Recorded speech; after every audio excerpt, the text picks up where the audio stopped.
আসসালামু আলাইকুম সবাইকে আমার চ্যানেল পক্ষ থেকে স্বাগত।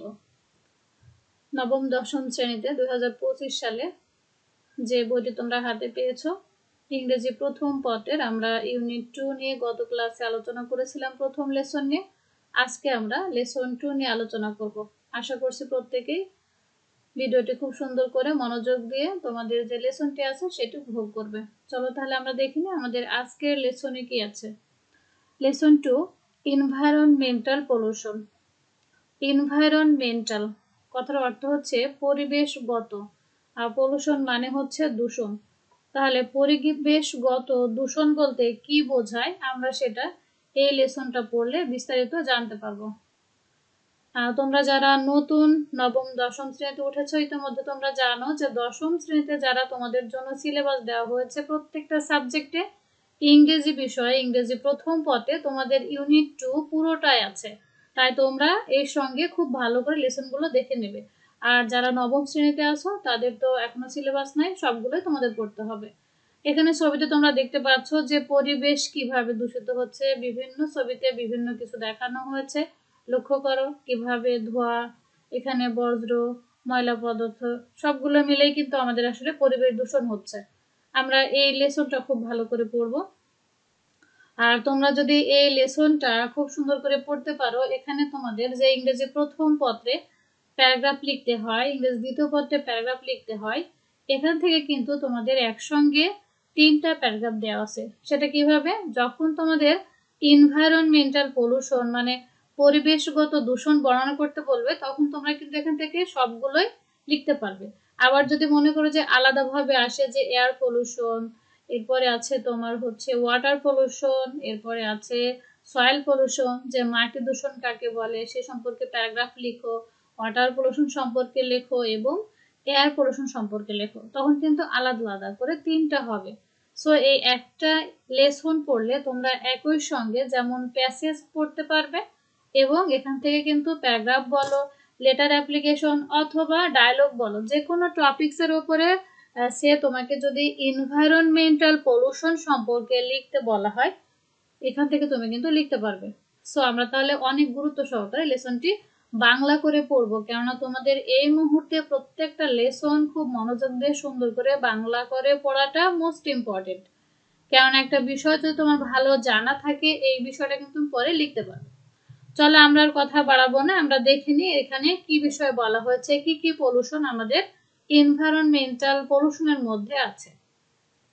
Bangladesh is now in the grip of all sorts of pollution like air pollution, soil pollution and water pollution. সে বাংলাদেশ এখন সব ধরনের দূষণে জর্জরিত, যেমন বায়ু দূষণ, মাটি দূষণ এবং পানি দূষণ। গ্রিপ মানে হচ্ছে জর্জরিত বা কবলে পড়া।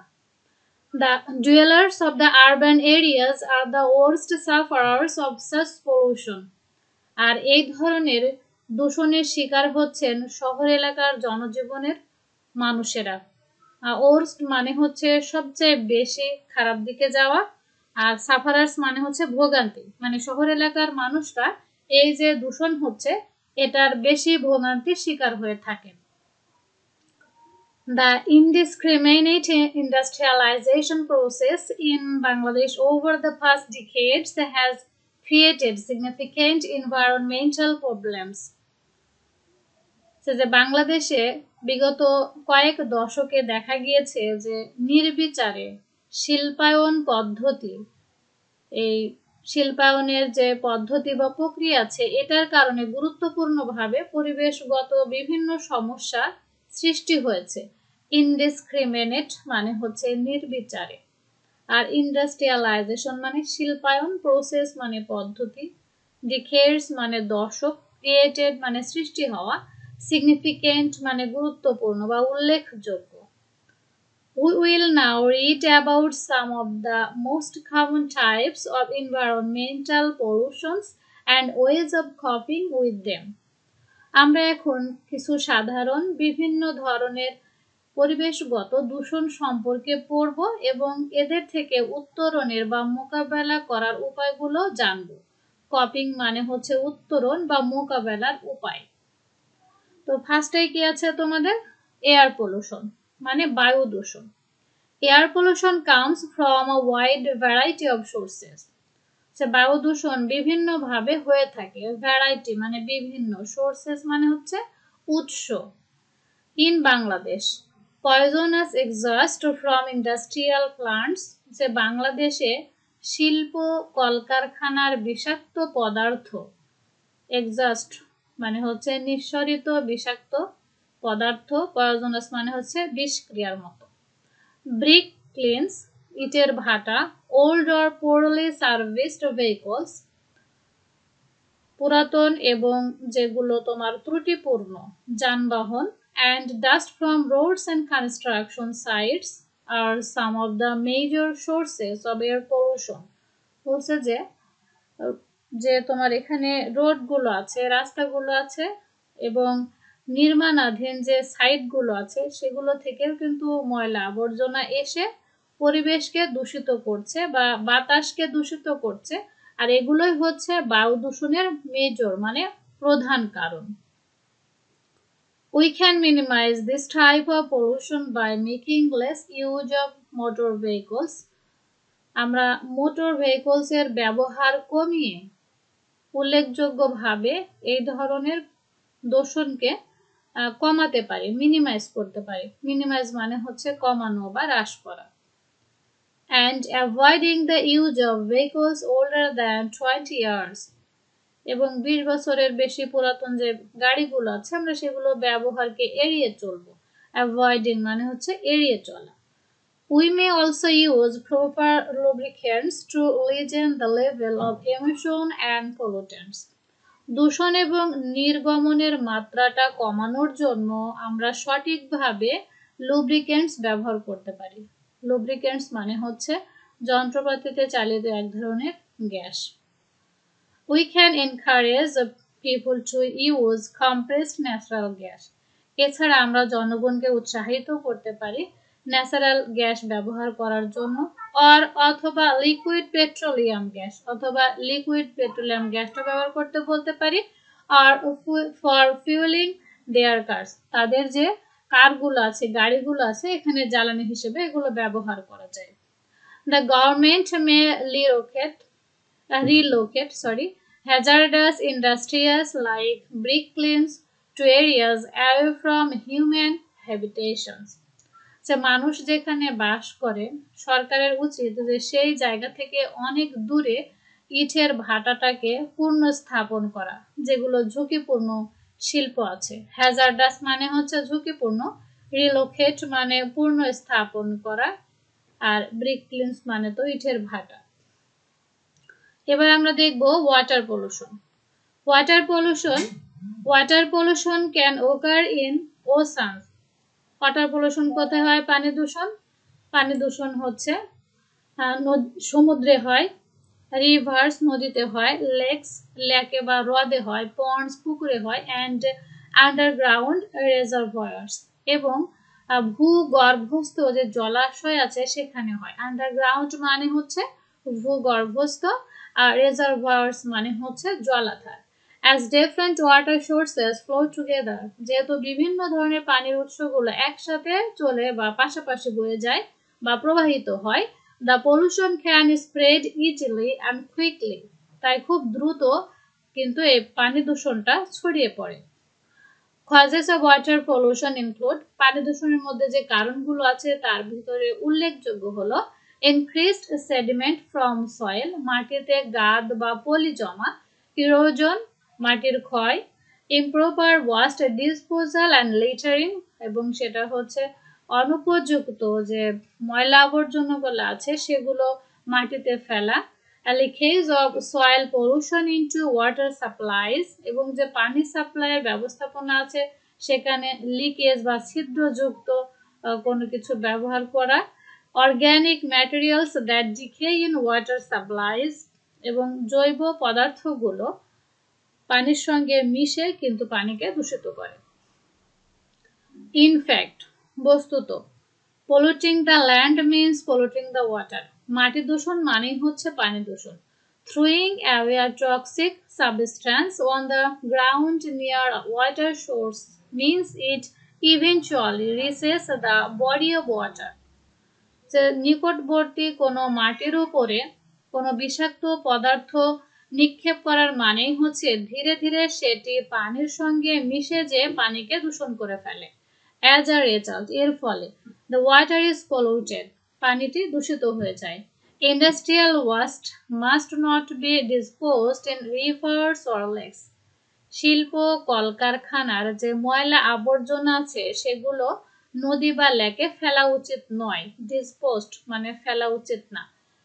We need to be more careful about disposing household waste too. আমাদের আরো যে দৈনন্দিন বাড়িঘরে ব্যবহার্য ময়লা আবর্জনা আছে এগুলো ফেলার থেকেও সতর্ক হতে হবে।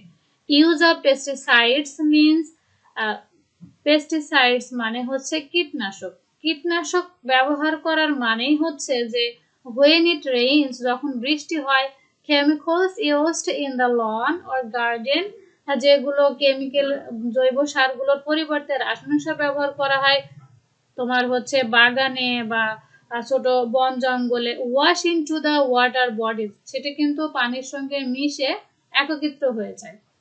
Therefore, যার ফলে কি হয়, we must be aware of the dangers of using pesticides.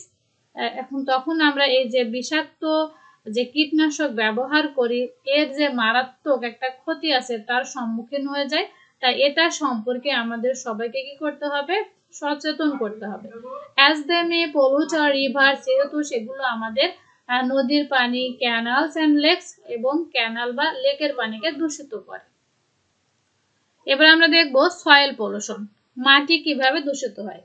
Among the most significant causes of soil pollution is the enormous volume of industrial waste which is being produced every day but not disposed properly. বলা হচ্ছে among the most significant, এর মধ্যে গুরুত্বপূর্ণ যে কারণ আছে মাটি দূষণের তার মধ্যে হচ্ছে enormous volume of industrial waste, মানে বিশদভাবে কলকারখানার যে ময়লা আছে এগুলো প্রতিদিন আমাদের উৎপন্ন হচ্ছে, বিং প্রডিউসড মানে উৎপন্ন হচ্ছে, কিন্তু এগুলো সঠিকভাবে ফেলা হচ্ছে না। প্রপারলি মানে হচ্ছে সঠিকভাবে, আর ডিসপোজড মানে নিক্ষেপ করবে কোথায়, সেই নিক্ষেপের জায়গাটা সঠিক। The mismanagement of household West, দৈনন্দিন গৃহস্থলীর যে ময়লাগুলো আছে এগুলোর অব্যবস্থাপনা। মিসম্যানেজমেন্ট মানে অব্যবস্থাপনা। পার্টিকুলারলি বিশেষ করে দ্য পলিথিন শপিং ব্যাগস, পলিথিনের যে শপিং ব্যাগগুলো আছে, has caused serious threat to the soil and the drainage system, বিশেষ করে নিষ্কাশন ব্যবস্থা এবং মাটির জন্য এগুলো মারাত্মক ক্ষতির কারণ। Another cause for soil pollution is the use of agriculture pesticides. আরো একটি গুরুত্বপূর্ণ কারণ হচ্ছে মাটি দূষণের যে আমরা কৃষি ক্ষেত্রে কীটনাশক ব্যবহার করি, ফার্টিলাইজার্স, রাসায়নিক সার ব্যবহার করি এগুলো। Sometimes fuel leakages from automobiles may get washed away by rain and seep into the nearby soil. অনেক ক্ষেত্রে দেখা যায় যে ছিদ্রযুক্ত যে অটোমোবাইলস গুলো আছে মানে চালিত হয় সেগুলো কিন্তু এই যে ছিদ্র পথ দিয়ে তেলগুলো চুয়ে চুয়ে মাটির সঙ্গে এবং পানির সঙ্গে মিশে যে বৃষ্টির সাথে সেগুলো কিন্তু পানিকে দূষণ করে ফেলে। সিপ মানে চুয়ে চুয়ে পড়া। Pesticides and fertilizers are useful for plant growth, but their overuse has led to soil pollution. আমরা জানি যে কীটনাশক এবং সার ব্যবহার করা গাছপালার বৃদ্ধির জন্য ভালো, কিন্তু এগুলোর অতিরিক্ত ব্যবহার আমাদের মাটিকে দূষণের দিকে নিয়ে যায়। লেড মানে নিয়ে যাওয়া। Natural fertilizers and compost can be used instead of their chemical alternatives. তাহলে আমাদের রাসায়নিক সারের পরিবর্তে প্রাকৃতিক এবং যে জৈব সারগুলো আছে সেগুলো ব্যবহার করতে হবে। Recycling is another way to reduce and control soil pollution. Recycling মানে পূর্ণ ব্যবহার, এটিও কিন্তু একটি বায়ু দূষণ বা পলুশন দূষণ করার বা কমানোর জন্য একটা অন্যতম মানে কজ আমরা হিসেবে বলতে পারি। রিসাইক্লিং মানে কি? Recycling papers, plastics and other materials reduces the volume of refuse in landfills. আমরা যখন বিভিন্ন ধরনের পেপারগুলো আছে, প্লাস্টিক আছে এবং অন্যান্য যে ধাতুগুলো আছে, এগুলো যদি আমরা এর মাত্রাটাকে কমাতে পারি, তাহলে যেখানে আমাদের ময়লা ফেলা হয় সেটাকে বলা হয় ল্যান্ডফিলস, মানে আবর্জনা ফেলার জায়গাটা কিন্তু কমে আসবে। ডিফরেস্টেশন অলসো কজেস ইরোজন, এবং গাছ কেটে ফেলার একটা বড় কারণও হচ্ছে কিন্তু মাটির ক্ষয়, আর মাটির ক্ষয় হলে তো মাটি দূষণ হয়ে যায়। Pollution and the loss of fertility in the topsoil, আর এটাতে কিন্তু মাটির যে ওপরের উর্বরতা আছে সেটা নষ্ট হয়ে যায়। প্লান্টিং ট্রিজ, গাছ লাগানো, অ্যান্ড রিফরেস্টেশন, মানে পুনরায় বনাঞ্চল তৈরি করা, help prevent soil erosion and pollution, এটি সাহায্য করে আমাদের মাটির ক্ষয় থেকে এবং দূষণ থেকে। সো তোমাদের প্যাসেজটা এই পর্যন্তই ছিল, অনেক বড় একটি প্যাসেজ। তোমরা প্যাসেজটা সুন্দর করে বাংলা অর্থ করে পড়ে নেবে। এরপরে আমরা লেসন 3 নিয়ে আলোচনা করব। আজকের ক্লাসটি এখানে শেষ করছি। সবাই ভালো থেকো। আসসালামু আলাইকুম।